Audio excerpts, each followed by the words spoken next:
Yan ang ating lingwa. O ha? Lingwa ni Ambitske. Kahit matigas. Laurel, hisin.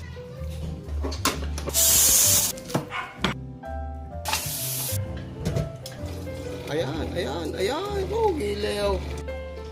Ha? Nagahit ko na gilaw with. Oh, ha? Wala. Jolly, baka ano mo.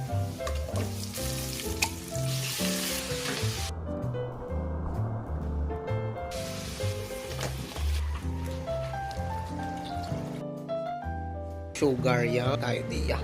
Oh, yan ang sinasabi ko sa inyo. Gilaw. Ay. Yan. Lalagyan nyo ng garne. Yung fried garlic. Ay, dabis na dabis talaga ito, gilaw.